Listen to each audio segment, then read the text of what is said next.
Hi there, could you do me a favour really quick? Would you pretty please subscribe to the show, leave me a 5-star rating if you like it, and share an episode or two with your bookish friends? Better yet, if you could drop a link to the show or to your favourite episode in your book club or bookish group chat, that works too. I promise it only takes a few seconds, it really helps the show, plus I'll be incredibly grateful for it. So thanks in advance, and now on to the episode.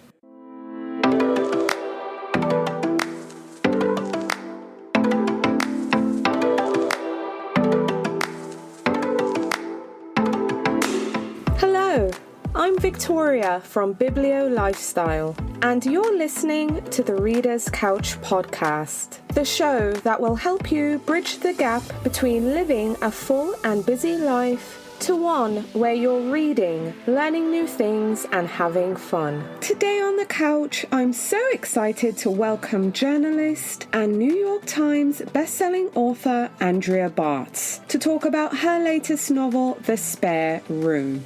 The Spare Room is a spicy domestic thriller about a woman who jumps at the chance to run away from her old life and move into the spare room of a couple's remote Virginia mansion. But when she discovers that the last woman they invited into their marriage is missing, she starts to wonder if she could be next. Now, Andrea and I talk about so many things in this episode, from her inspiration to write this novel, why this book is so much more personal for her, the similarities and differences between her previous books, and we even get a sneak peek into the next book she's currently working on. I also discovered on air that Andrea has a sister whose novel I absolutely adored. And Andrea also shares some great book recommendations that will topple your TBR. So let's get into the episode, because I can't wait for you to listen to my chat with author Andrea Bartz. So I have a quick question to ask you. Have you ever thought about starting a reading habit? Or maybe you're a once-in-every-blue-moon type of reader, but you want to be more consistent and maintain a reading habit. Or maybe you're an avid reader, but you're interested in having a more intentional and fulfilling reading life. Does that sound like you?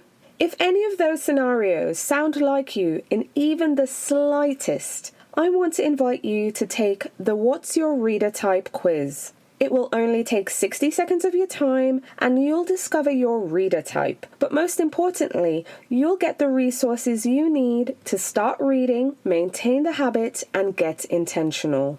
So visit readertypequiz.com. That's readertypequiz.com. It will only take you 60 seconds, and you'll discover your reader type and get the resources you need. So whether you're an aspiring or avid reader, go to readertypequiz.com, spend 60 seconds and take the quiz that will help you get clear on where you are right now and what you need to do to live your best reading and literary life yet.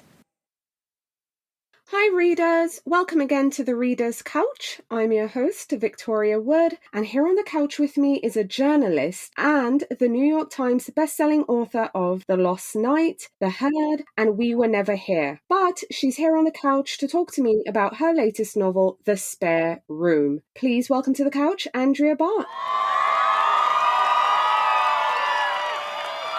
Hi, Andrea. Hi, thank you so much for having me. Yay! I'm super excited to have you here. Can't wait to talk about The Spare Room. But before we get there, how are you feeling? I know this isn't your first rodeo, but you have another book baby out there in the world. How excited are you? I'm super excited. I'm a little bit terrified. This is, my first book since my New York Times bestseller, since the book that kind of broke out. So it feels like there's going to be more eyeballs and more pressure, which is exciting and a little terrifying. And I'm also a little terrified because this is my most personal book yet. And there's really a lot of me in this one. So I'm sure we'll get into that more. But I'm a big ball of nervous energy and excitement right now. Oh, I can just imagine. But I want readers to hear it straight from you before we really start to break things down. Tell us about The Spare Room and what can readers expect when they pick up a copy? Yeah, absolutely. So in the spare room, it begins early in lockdown when a down on her luck woman moves in with this enchanting couple that invites her to spend some of quarantine with them. She finds herself falling for both of them, and much to her surprise, they return her feelings and they open up their marriage for her. And at first, she absolutely loves being a part of this, sexy new world.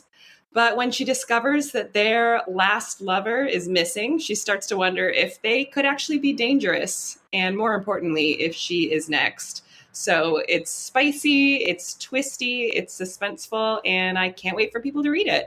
Yay! It is a spicy thriller. That's how I'm selling this one, a spicy thriller.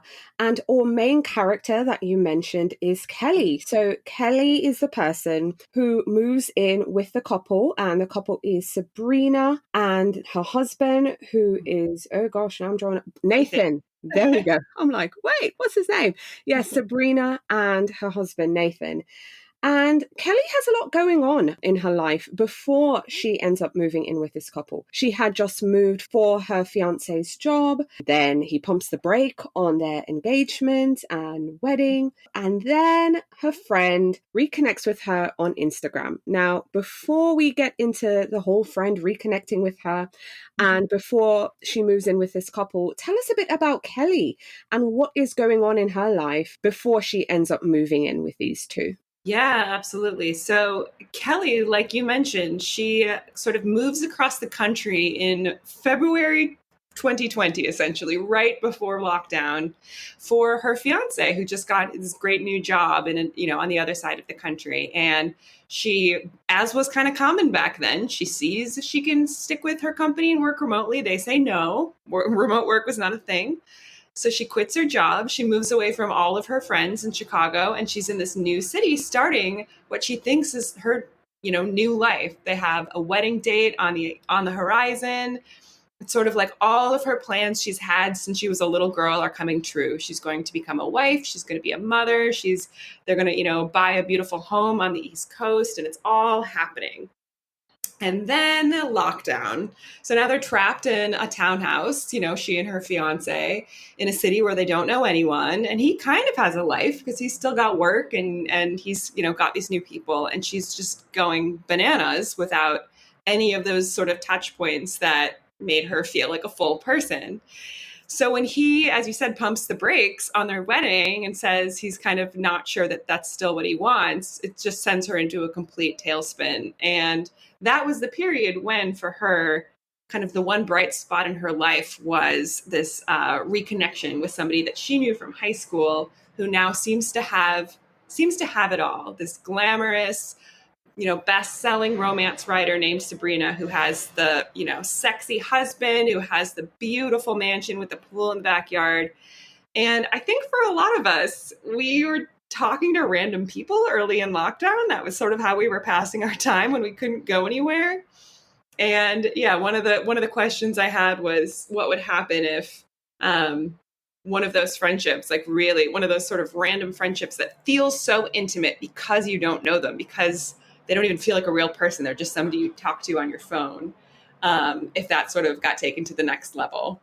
Right, absolutely. And what is also true is during lockdown, most of us were reconnecting with old friends and family. And it was really a time when we wanted just to make sure everyone, they were doing okay. And Sabrina reconnects with her on Instagram. Tell us about Sabrina. You did mention, she is a best-selling romance author. She has an amazing life. Her husband is a Department of Defense analyst. They have this secluded, really fancy, mansion. And Kelly eventually moves in with them. So tell us briefly about Sabrina, her husband Nathan, and this early attraction that happens. Yeah, I really liked this idea that just this random sort of Instagram quirk of the Instagram algorithm could set off the first domino in this entire long sort of epic saga and sort of epic love story. And, Kelly's just home one day looking at Instagram, as we all were doing. And the algorithm threw in a wild card. Hey, you follow this person. We haven't shown you them in a while, but here's somebody you went to high school with. And what's pretty fun is that Kelly was never super close with this person. She remembers this woman in high school just being very quiet, kind of mousy, kind of meek. And now, in contrast, this woman just seems so glamorous and perfect, at least from her Instagram, right? And she seems just really confident and has this gorgeous home and seems to have this wonderful relationship with her husband. And in a lot of ways, when Kelly feels like her own life is falling apart, here's the foil to that. Here's somebody who seems to have it all figured out and seems to be having kind of a pretty glamorous lockdown compared to everyone else. And it's also the one person that once they rekindle this friendship, Kelly really feels like she can be totally honest with. Sabrina's the only person she actually tells when her fiance kind of calls off the wedding, or at least pumps the brakes on it and refuses to reschedule it. So in that way that we can almost be more intimate with strangers, she feels this sense of closeness with this person. So it's not a surprise that when this woman sort of casually offers her, we have this extra room, come stay with us. We could use some company. You could use maybe a little bit of time apart. Lord knows we're just dying for someone else to be in this home anyway. It feels like a really attractive offer to Kelly. And it kind of becomes a test when she goes to her fiance and says, I have this invitation, but I could stay. And when he says, no, I think you should go, it's kind of devastating because she really hoped that he was going to fight for her and say, no way do I want to be here alone. Please stay. But then it also opens the door for sort of this leap into the unknown that ends up really shaking up everything that Kelly thought she knew about herself. Absolutely, because she gets swept up by this couple, essentially ends up being a throuple, and she feels great. She feels so desired. She also feels, I feel, a bit empowered maybe. Mm-hmm. But then she discovers, okay, while I feel so super special and, desired and empowered and all that stuff, she isn't the pair's first lover. And Kelly is ignoring red flag after red flag. And she wants to find out more about the last woman that they were in a relationship with without obviously disrupting her relationship with the couple as well. So that's essentially the story. I'm not going to go much further because I am trying to stay in spoiler-free territory. But what I'm curious about is your inspiration for this novel, Andrea. Where did this idea come from? I know you mentioned earlier that, this book has a lot of you in it. So I'm really curious to hear about the you bits, the early writing stages of this book, and just where this whole idea came from. Yeah, absolutely. So early in the lockdown back in spring 2020, I was living alone. I was not with an estranged fiance like Kelly, but I was living by myself in a very tiny studio apartment with no company except my cat, and going sometimes weeks at a time without real life face-to-face social interaction. And I was just kind of going bananas. And in my case, I was striking up, restarting friendships with people from my past. And somebody from high school did reach out and actually told me she'd read my book and had enjoyed it. She'd read the books of mine that were out. And we kind of re-struck up one of those friendships born out of pandemic boredom. And she was not Sabrina, like she's a very different, personality, but an awesome person. And we were having a lot of fun talking in what was otherwise like kind of a dark time. And so when she extended invitation to live with her and her husband and their toddler for as long as I wanted, I took a leap and I, double masked and I packed my cat into a little carrier and I got on the Amtrak with a one-way ticket. And I went down to their home outside of DC. And I thought it was going to be for a few weeks. And I ended up staying for 4.5 months. So there was to be clear, there was no throuple. There was no, missing people. There was none of that stuff in it. But it was very interesting how I and so many other people I knew were in these sort of unusual living situations that like really bred intimacy in a unique way. Like, I was part of that family. I was, hanging out with this 2-year-old for months on end. I was having dinner with them every night. We were spending so much time together. And there's just no way any of that would have happened outside of the pandemic. Like, our pods really became our families in this interesting and unique way. At the same time, I was seeing my therapist over this, newfangled, new to me app called Zoom.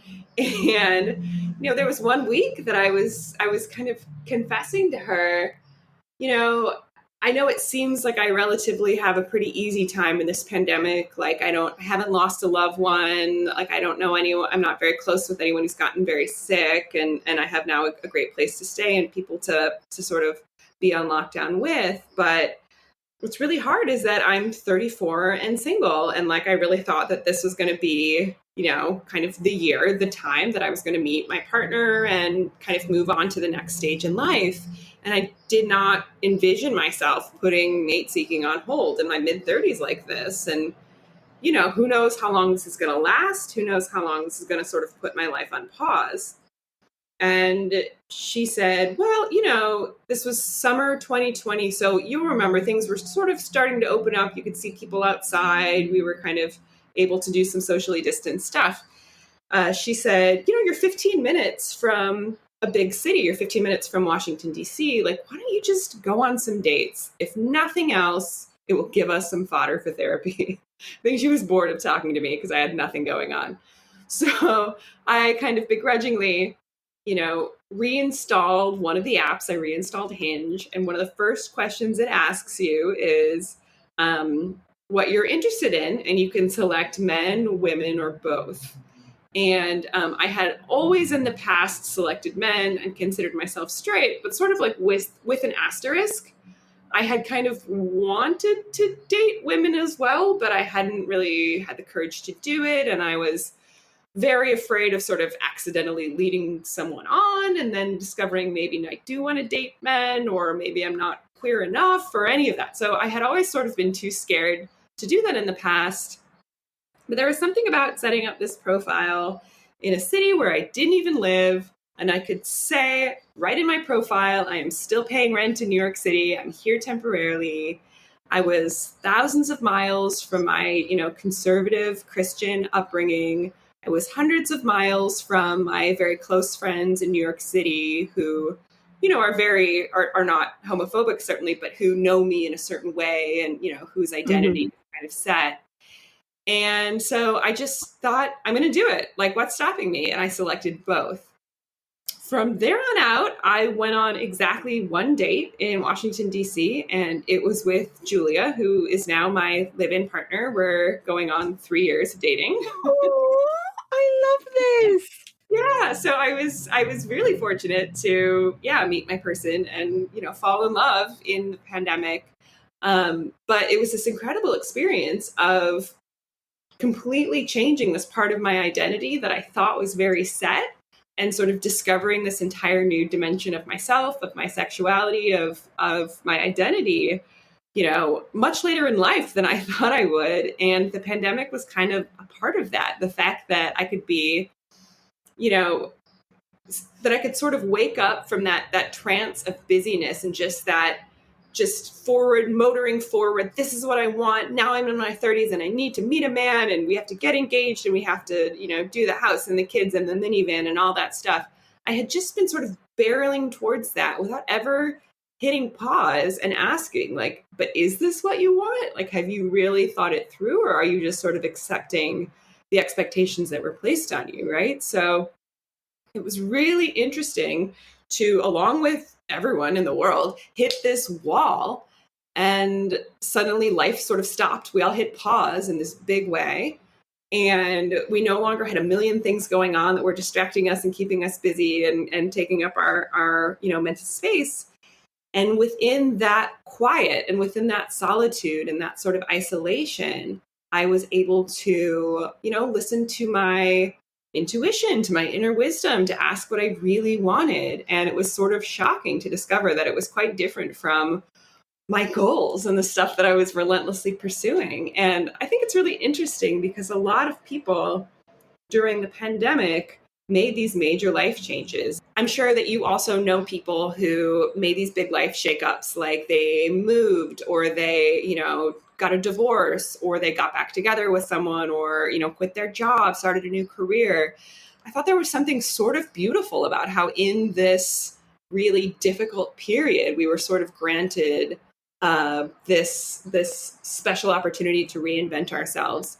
So, of course, I wanted to turn that all into a thriller and start with those elements of isolation, of feeling like you've sort of hit rock bottom and you're behind schedule and you're not going to get the things you want, and then maybe realizing that that isn't what you wanted all along.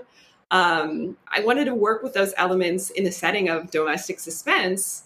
And so, of course, I just had to throw in, a missing person and some whiffs of murder and all sorts of, shenanigans and dark things. But yeah, those major elements of the story came from my own experience.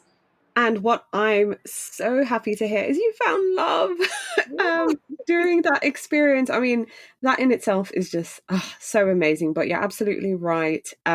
So much has changed a lot of us during the pandemic, and we're now on the other side. And I want to believe, for the most part, we are trying to prioritize us and what we want more than ever. So whether it meant, finding love, starting a new relationship, getting back with someone, leaving someone, starting over, I think we were all empowered to take the chance, take the risk.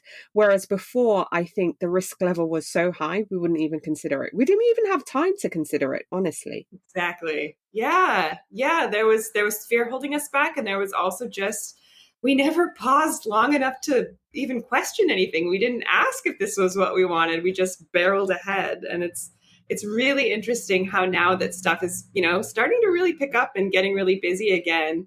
You sometimes hear people say almost in hushed tones, like, there are kind of things I miss from the pandemic. And of course, we don't mean the really horrible things and all of the, sickness and death, but there was something about that quiet and that chance to go inward that really was kind of special, and that I hope that we can continue to bring to our relationships and to ourselves, that connection with others and with ourselves. Absolutely, absolutely. I couldn't agree with you more. But I also want to talk, Andrea, briefly about your previous books. I mean, you have previously published The Lost Night. That book I haven't read. The first book I read by you was The Herd. And then We Were Never Here. And of course, now you have The Spare Room. So I missed the first book, but I've caught up with these three. Well, first, briefly, tell me about your writing and publishing process for these books, and how was it, kind of similar to or different from The Spare Room, and just, your overall experience as a writer? Yeah, that's a great question. So I actually worked as a magazine editor for a long time. So books were something that I enjoyed and that I read, but that I didn't really think about writing myself. And then working in the magazine industry really set me straight, because they kept folding while I was working there. I kept getting laid off. I sort of joined an industry in its its swan song, its sort of sunset hours. So I was in my sixth or seventh job in like 8 or 9 years, and loved that job, loved the magazine, loved the people. I'm actually getting together with them tonight for a reunion 5 years later, and came into work one day and discovered that that magazine had folded too, and we were all getting laid off. And it was just like, I need something in my life that I care about and that I enjoy working on, that I won't just wake up and go to work on a Tuesday and have it taken away from me. I was like, I can't do that again.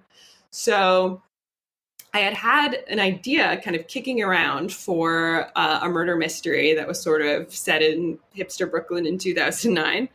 And I decided that since I was going to have some extra time while I looked for another job, I was going to really focus on it. And I was going to really focus on actually writing the manuscript.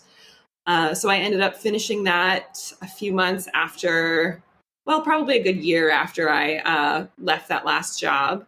And I kind of went the traditional route. I queried agents, literary agents, and signed with one with whom I did some edits, and then she went out to publishers and got the book contract from Random House, and it's the same editor that I've been working with for all of my books. So I'm sort of a exception in the industry. A lot of authors bounce around between editors and between imprints and publishing houses, and I have always worked with the same team, which I feel very grateful for. But yeah, so The Lost Night, I had written the entire thing kind of on my own at all hours. And then I sold, the subsequent ones sort of based on an idea and a sample to that same editor once it was time to start thinking about the next book. And with all of them, I was just sort of fascinated by different, how to put it, different like close-knit, closed-door worlds, these different sort of like social milieu, right? So I was interested in these kind of, cool kids of 2009 partying in warehouses. And then for The Herd, I set this murder mystery inside of a bougie, exclusive, all-female co-working space. I thought the dynamics within that were really interesting. And then We Were Never Here was all about sort of one toxic friendship and like really going deep on like what's happening within a friendship that feels like everything, that feels like your whole world, which I think a lot of us, especially a lot of women, sort of know what that's like. And then, of course, with The Spare Room, it's like what is going on within the crucible of like one locked house, one mansion in a gated community during the pandemic when we all were just living in our own little microcosms, right? We had these sort of bell jars around our lives where we all just were only interacting with a few people and only physically moving within kind of a couple small spaces. So that's been sort of my through line, and I am, hard at work on the next book now, which continues that trend. I'll say that. Okay, so I'm not even going to wait. If you can, if it's possible, can you share anything about the next book? Like maybe themes or setting or just anything that you can share? What can you tell me? Yeah, well, I can't say too much yet, but I will say that it also, yes, deals with sort of this like very close-knit group that, has kind of its own secrets. And unlike The Spare Room is very much like domestic suspense. It's all set within the four walls of this mansion. It's very claustrophobic. It's very sort of, the walls are closing in. But this next book is set in a tropical setting.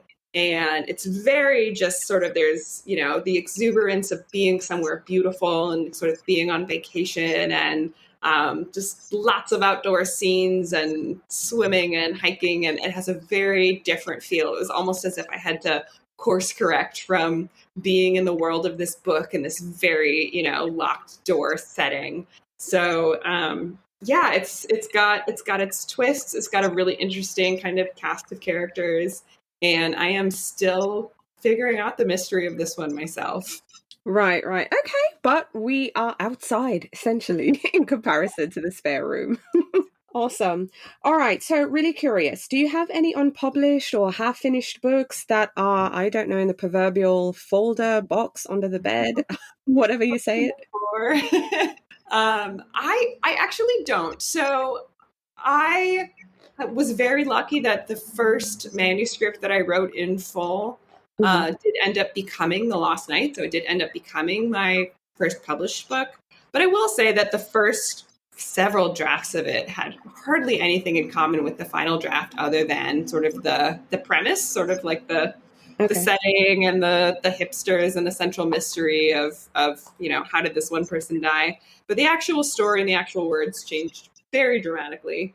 Other than that, I have pitched books that my editor has said no to. So I guess I could have at that point, said, well, in that case, I'm going to write the whole book and take it somewhere else. But I really have come to trust my editor, and like she has a much better sense of what an Andrea Bartz thriller is than I do. I mean, I look back now on the stuff that I pitched her that I was so excited about, and she said no, and now I'm like, oh, she was 100% correct. Like that was that was not the best next book for me.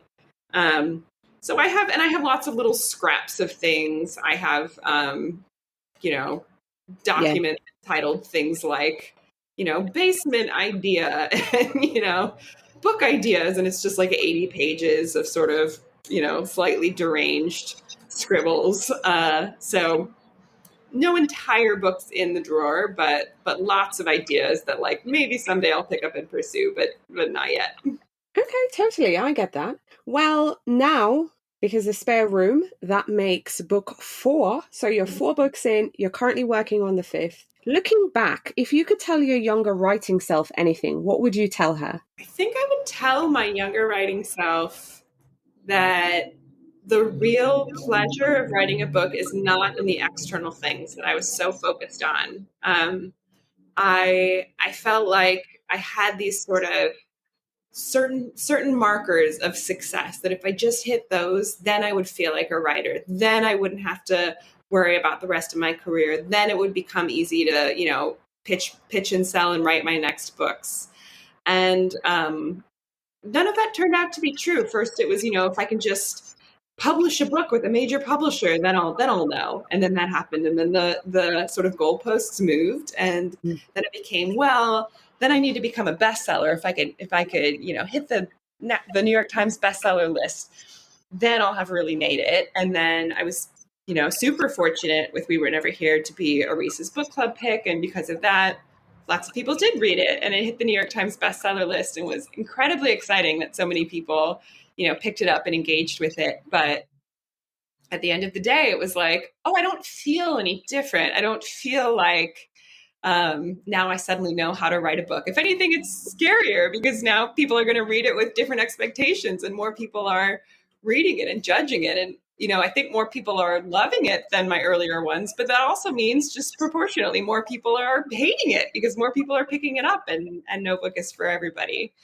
So there was sort of this like, wherever you go, there you are, realization that came with it that maybe sounds a little bit depressing as I share it, but actually it was incredibly liberating to realize like I can let go of those things. I don't need to pin how I feel about myself and my books and, my career to these external things that like are not a direct reflection of anything, that don't prove anything, that don't necessarily mean anything. I can just focus on writing books that I really care about and that I really, enjoy writing and love putting out there. And some are going to sell better than others. And that's totally fine.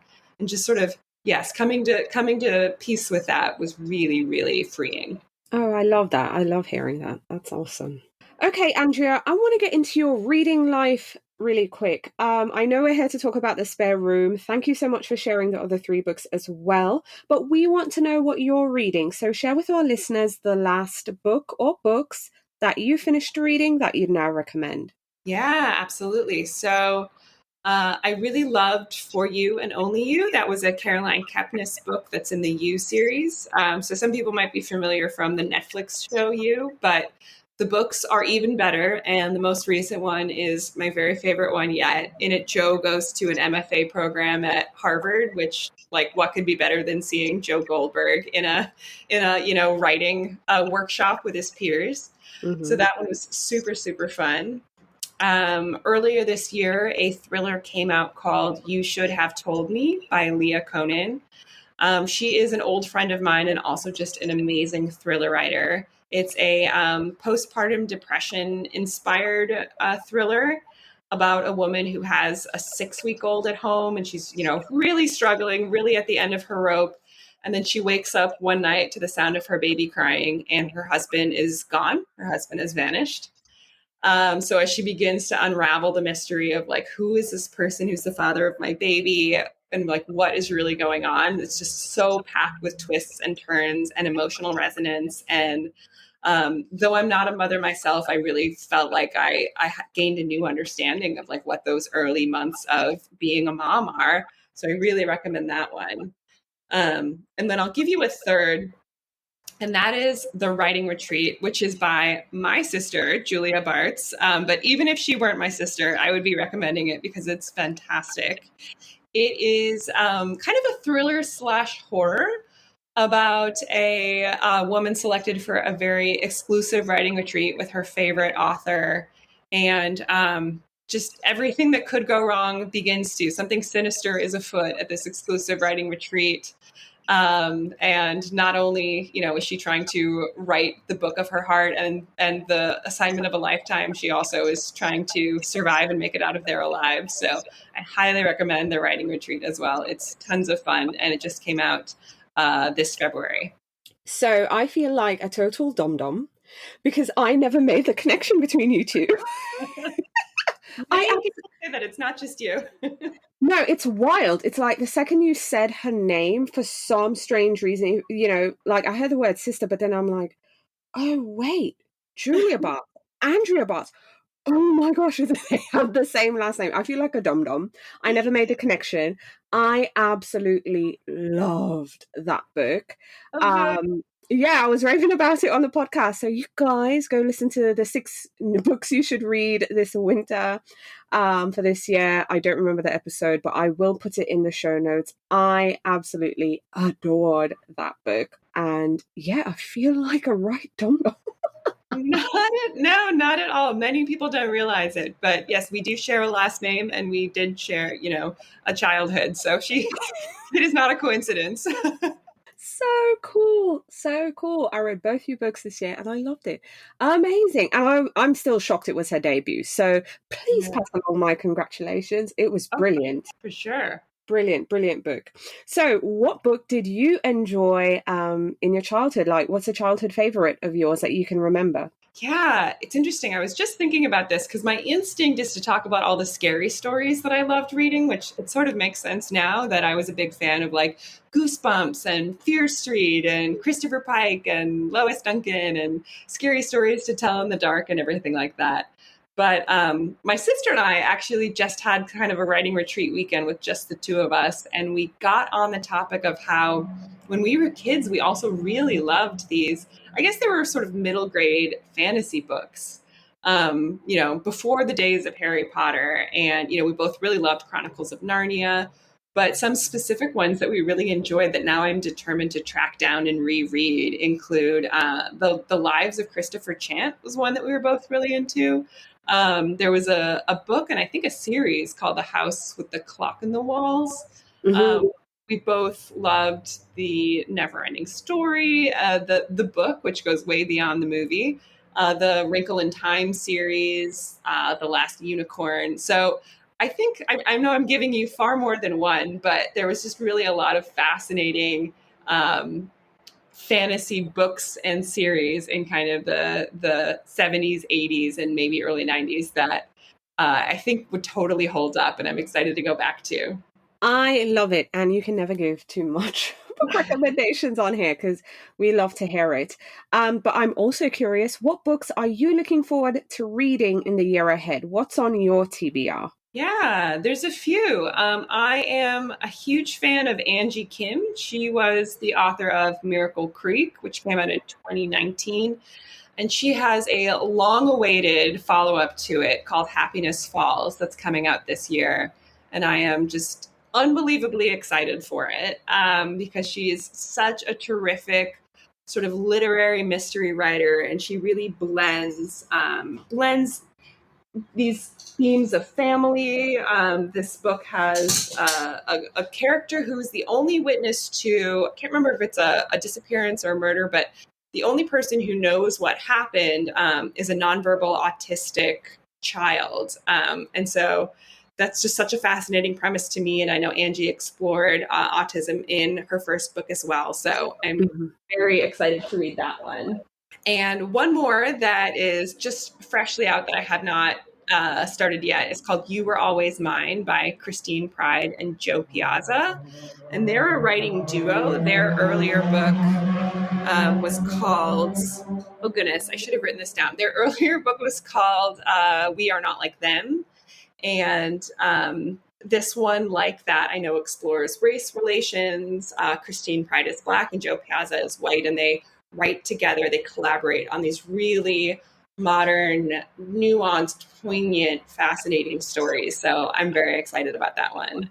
Yay, fabulous. And we also love indie bookstores here on this podcast. So share with our listeners your favorite. I have so many favorites. This is like asking me to pick a favorite child.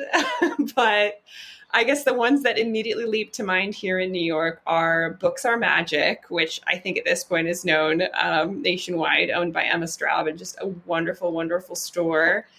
I really love Greenlight bookstores. I'm going to be having a launch there, so if anyone wants signed copies, they should have them in stock here in Brooklyn, New York. And then I'm going to give a shout out to my teeny tiny neighborhood indie, which is called Terrace Books.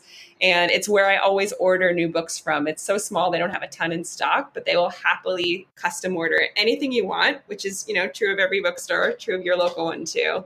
And I just love having an excuse to pop in there and see what's on the shelves and get whatever random book from them that I've ordered, whether it's from the 70s or from, a few weeks ago. So those are the three that I'm gonna name because they're all local and I love them. I think that's one of the public services that indie bookstores offer. It's not just obviously selling books and hosting fabulous events and having authors come in and sign copies for us, but they will hunt down those books for you. And I collect books. There's some editions I search for. Then there's some stories from my childhood I'm searching for. And they will find them for you if they're available. So they're amazing. You can pop in store, pick up, your package of ordered books, like you said, or they'll ship them to you. So either way, they're doing a huge, huge public service. Yes, they're out there doing God's work. Support your local indies. Yes, absolutely. I couldn't agree with you more. But kind of wrapping things together, Andrea, I mean, I know you've done your job. Again, this isn't your first rodeo. You've given us the spare room, but in an ideal world, what are you hoping readers might think or feel after they've turned the last page? I love that question. So this book begins with a dedication. It says, "To everyone who rethought everything." And I think that I'm not alone in feeling like I'm kind of a different person now from who I was in late 2019 or the very beginning of 2020. And so I just really hope that readers come away from this book open to their own personal evolution and open to other people's evolution, and recognizing that we are all on our journeys to become the most ourselves that we can be. And it's really scary to change. And it takes a lot of courage to, be who we really are and live authentically. And so I just hope that, in seeing this story, which first of all, I should have said, I just hope it's really entertaining. I hope people have a great time reading it. And by far, that is the most important thing, the biggest thing that I hope they take away. I hope it's a super fun, 8 hours of reading for you. But then beyond that, when you're sort of lying in bed and thinking about it further, I hope that people, give themselves grace for the changes that they, are realizing that they need to make in themselves and in their lives, and give other people grace in, the changes that they choose to make too. And it can be hard when our loved ones aren't exactly who we, no longer want to be exactly who we want them to be. And all we can do is, extend grace and love and support. And I hope that people, come away from this book with a recognition that, you matter, and you deserve to live your happiest, fullest, most authentic life. I know that sounds a little cheesy for a, salacious domestic suspense, but I really do hope that that's kind of the feeling that people take away. No, not cheesy at all. I love it, especially because we do need to give each other and ourselves grace, because change is absolutely hard. And this book is hella entertaining. It will keep you turning the page. I hope you'll give it a go. Again, it's The Spare Room by Andrea Bartz. Andrea, thank you so much for coming on the show and speaking with me. It's been an absolute pleasure. Thank you so much. I love talking with you.